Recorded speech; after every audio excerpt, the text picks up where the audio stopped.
Hey everyone, welcome back to another Tic Tac Taiko. This is part 2 of a 2-part series on Taiko Workshop feedback. Last time I talked about the positive feedback, so this time, the negative.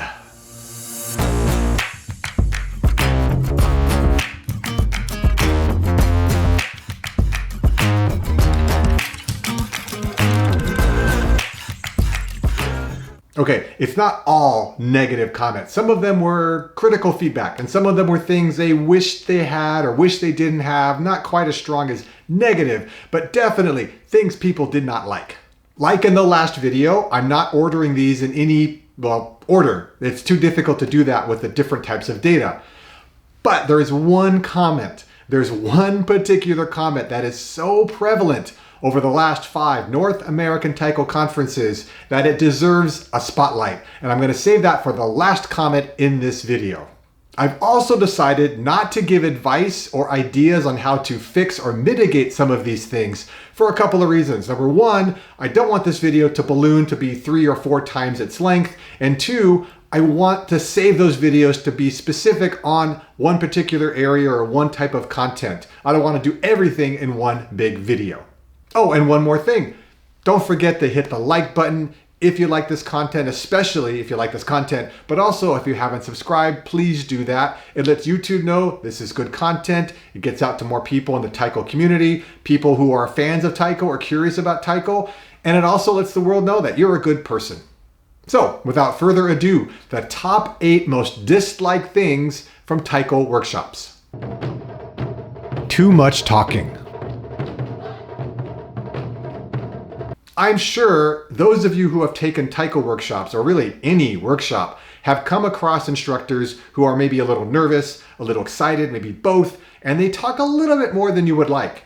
This comment, however, is when it passes a certain threshold and becomes kind of annoying and turns into a problem. And this over-talking problem comes in usually one of 2 forms. The first is when you have instructors who spend so much time talking about a drill that they don't allow people to actually play the drill. I mean, yes, there's some playing, but the proportion seems very out of whack to the participants. And there can be many reasons for this happening, but it's usually good intentions, for better or for worse, but it leaves people feeling like, just let me play. The other reason this tends to happen is when you have instructors teaching from a place of ego. Maybe they have an amazing instructor. Maybe they learned from the best. Maybe they learned Taiko in Japan, which actually used to be a much bigger deal. Nowadays, not so much. And you are privileged to hear all of those lessons and all the things they learned when they were training. Or maybe you have an instructor who's really talented, like maybe even ridiculously talented. And unfortunately, they feel like I'm so good that you are lucky to learn from me. And I'm going to keep talking because I like the sound of my voice. Now, between the two, if a person is over talking because they just want everyone to get it, people can be forgiving to some degree if the instructor is engaging, if the material is fun. They'll have a good time overall, even if this is a complaint.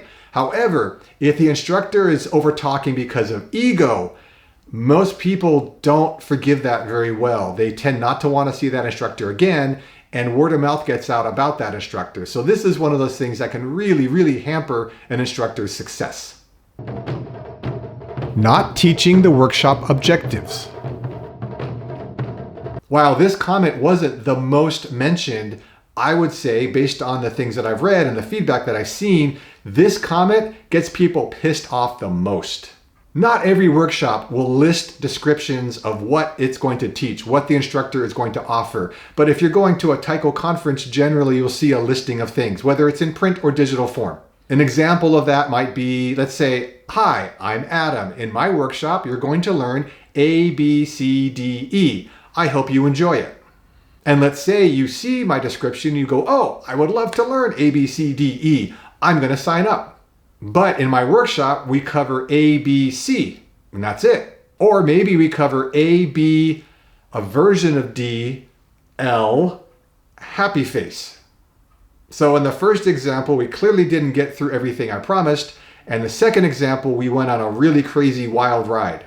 The issue here, the reason why people get so upset is When you sign up for, say, my workshop based on what I promised to teach, and I don't teach that, I've essentially broken the contract between the two of us. It's not an official contract, but it feels like that. And people often feel cheated, like I paid for this workshop and I didn't get what was promised.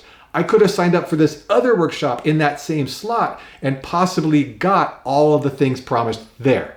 As an instructor, this is one you really want to be careful about. And it's not like people expect every workshop to be perfect. I mean, some people do, unfortunately, but it's more that the instructor got a little behind, a little off track, versus the instructor never got anywhere near all the things they said they would. Assistance. There are actually two different things in this category. By themselves, neither one of them would have gotten to the top 8, but combined, they definitely do. Not every workshop warrants having assistance. I mean, some of the smaller workshops definitely not, but some of them definitely do. Where that threshold is, no one can say for sure. It depends on the material, it depends on the time of the workshop takes, it depends on the instructor, it depends on a lot of things.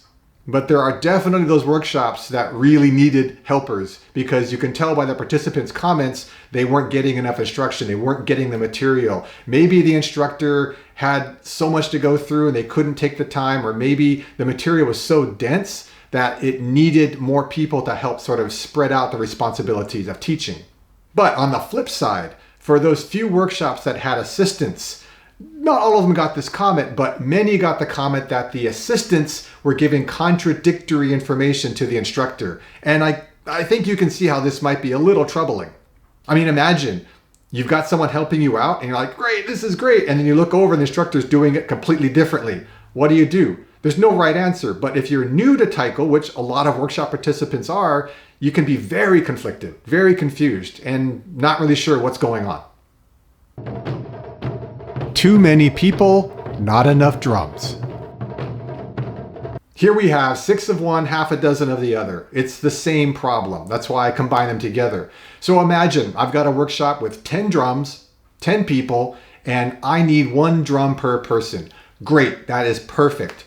But now let's say I have 30 people. Some might say you have way too many people in your workshop. Some might say you don't have enough drums, and they're both right. It's the same problem. When you have people not playing on taiko or anything, it could be percussion, it could be something with equipment.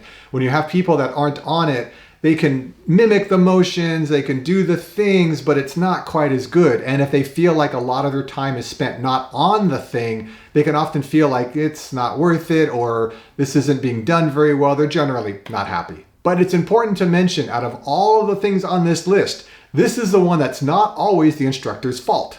For example, if I ask for 15 drums and I expect 15 drums and I get 11, that's a communication issue perhaps, and now I'm scrambling to adjust and nobody wins. Or it could be something happening on the equipment side where transportation is an issue or communication issues are happening. I mean, at Taiko conferences, there's a ton of stuff happening behind the scenes. That's a video in itself. But the point here is that making sure you have enough equipment or planning when you know you don't is really important. Not enough one-on-one feedback. Some people go to Taiko workshops and really want that one-on-one feedback. They're not expecting to be catered to. Obviously, there are lots of people in the workshop, but they really want that interaction. They want to know, what can I do better? How can I make corrections? Even just some general notes are great. And this is especially the case if they really like who that instructor is. Now again, here there's a threshold. Some people are going to want more feedback than they're ever actually going to get, but others want, I would say, a reasonable amount of feedback that they're just not getting. And the feeling that they leave with is, why didn't I just watch a video? It would have been cheaper. I could watch it when I want. I could pause, I can rewind. Instead, I spent all of this time and money and effort. I went to the place and I didn't hardly get any feedback at all. It's generally really disappointing for people that want even just a little bit of feedback and don't get it. Focused on other skill levels. This is very similar to the last comment about one-on-one feedback, but here it's happening to entire groups of people. Most Taiko workshops are beginning or intermediate or advanced or some combination of the 3 or all 3, which is all. When you have more than one skill level, You have to be able to teach to more than one skill level. And let me tell you, it's not easy. And often you'll have instructors catering to one skill level at the expense of another.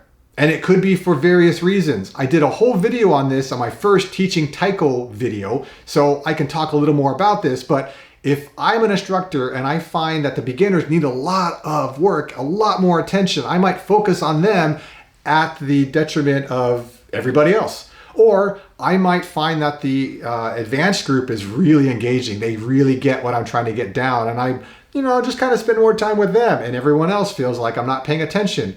Unfortunately, the intermediates are usually the ones that are left out. But it doesn't matter which one you are. If you're not getting your needs met, whether you're in a group or an individual, you're feeling left out.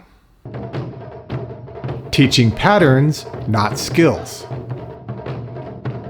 Imagine I say, hey, I'm teaching a 2-hour non-MS skill workshop, which actually I do offer if anyone's interested, but I digress.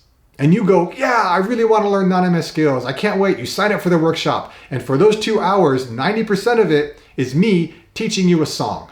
Now, maybe it's a cool song. That's good. And maybe the techniques in that song will improve your non-MS skills. Okay, that's good.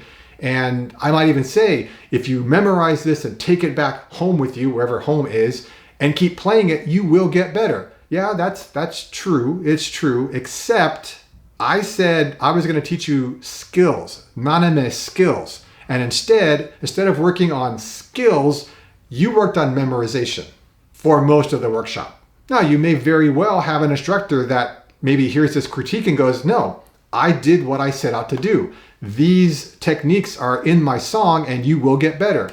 Except it goes back to that complaint about not doing what you said you would do. If I say I'm teaching skills and instead I teach a song, people tend to get kind of pissed off about that because it's not easy to memorize a whole song at a workshop unless you're going to use that song to perform. And if I wanted to do that, I would go to a workshop that taught a song specifically and explicitly. I'm teaching a song, not a workshop that said, hey, I'm teaching drills and, oh, by the way, this is a song. It tends to rub people really the wrong way, but they're in their workshop. They're stuck. They have to do it.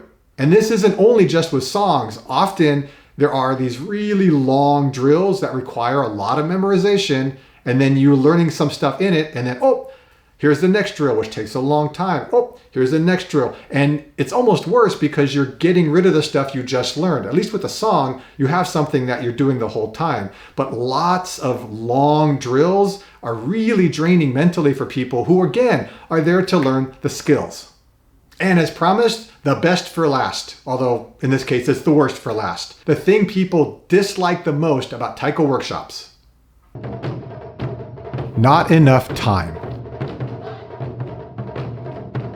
On the surface, this seems pretty straightforward. Instructors just need more time, but it's not about time. It's about time management. If you have 2 instructors teaching the same material, the one with better time management can do in an hour and a half what the one who has 3 hours can't do. And the reason why this is such a huge issue, the reason why it comes up a lot is because it's at the root of so many of the other complaints. And better time management skills would alleviate a lot of the issues that we've already talked about in this list alone. Like, for example, not being able to get through all of the objectives in the workshop, not being able to give people one-on-one time, not being able to teach to all the different skill levels. And there are a lot of other complaints which didn't make this list, which might even completely be eliminated with better time management. Think about how a workshop is usually structured. I mean, any workshop, not just Taiko, but of course we're talking about Taiko here.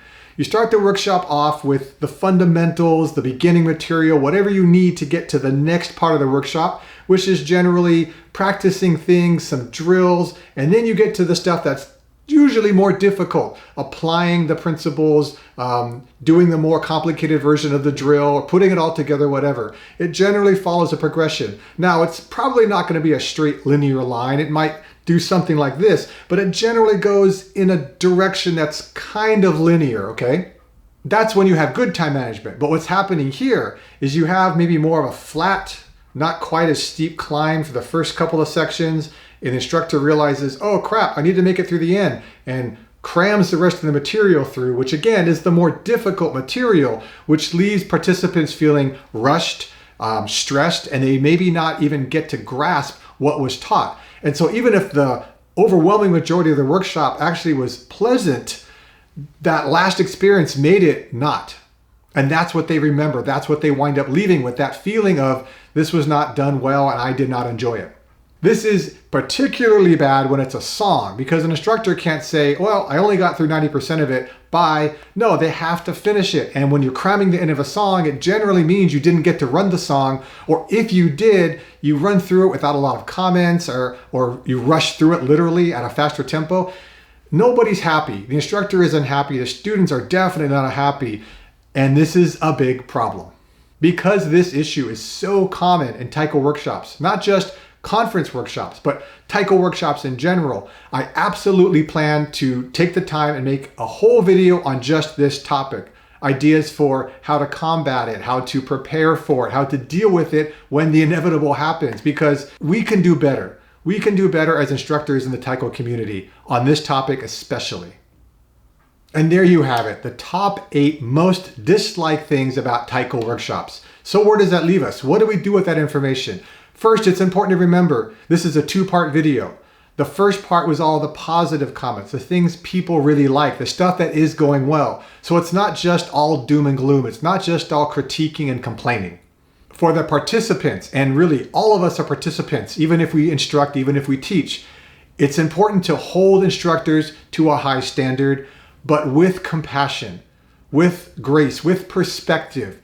No instructor wants a bad workshop. And even those who have been teaching forever, who have been doing the same basic workshop and they have it down pat, sometimes you just have a bad day or a bad run. It happens. And no one likes that, neither the instructor nor the participants. So please give feedback when you are presented with the ability to do so. Fill out surveys. If you have to write or email someone and it's a little extra work, please do it. It makes workshops better for everyone. As for the instructors, we have to hold ourselves to a high standard. Not necessarily saying a higher standard, we should always be trying, but understand that if we respect the community that comes to our workshops, we owe it to them to do a little more, to make sure that we're delivering what's expected.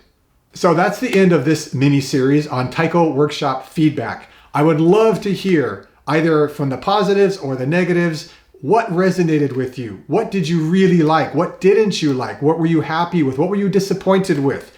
However, if you're going to make a critical critique, if you're going to say something that maybe wasn't good or it reflects negatively on the instructor, please do not say the workshop or the instructor's name. Try to be vague, because this video is not to point fingers. It's not to call anyone out. It's looking much broader at the issues that we have and can solve. So, until next time, keep on practicing and be well.